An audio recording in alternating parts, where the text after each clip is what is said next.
যদি সম্ভব হইতো তাহলে আপনি আমার কাছে কি চাইতেন? তো মূসা আলাইহিস সালাতু ওয়াস সালাম আল্লাহ তাআলার কাছে বলতেছেন, আল্লাহ যদি আমি আল্লাহ হইতাম আর আপনি যদি মূসা হইতেন, আপনি মূসা হইয়া, আপনি মানুষ হইয়া আপনি আমার কাছে সর্বপ্রথম কি চাইতেন? তো হযরতে মূসা আলাইহিস সালাতু ওয়াস সালামের জবাবে আল্লাহ বলতেছেন, না, কখনো সম্ভব না।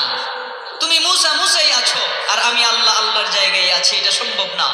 তখন মূসা আলাইহিস সালাতু ওয়াস সালাম বললেন, আল্লাহ ধরে নেন, আপনি ধরে নেন আপনি মূসা আর আমি আল্লাহ, তো আপনি আমার কাছে কি চাইতেন? ছোটকালে আমরা খেলতাম, ছোটকালে আমরা অনেক খেলাই খেলতাম।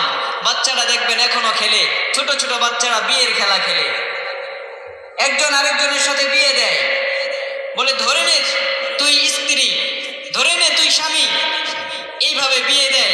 তারা সংসার সাজায়, আবার রান্না বান্না করে, সংসার করে। তো ছোট ছোট বাচ্চারা বলে ধরে নেন, ধরে নেন।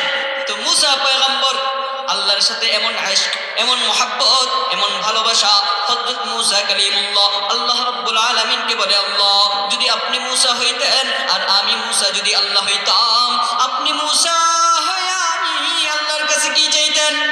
আল্লাহ রাব্বুল আলামিন বলে, ও মূসা সম্ভব ছিল না, যদিও সম্ভব হইতো আমি আল্লাহর কাছে সবচাইতে বড় নিয়ামত হলো সুস্থতা। আমি আল্লাহ যদি মানুষ হইতাম, আমি আমার রবের কাছে সুস্থতার নিয়ামত চাইতাম। সুবহান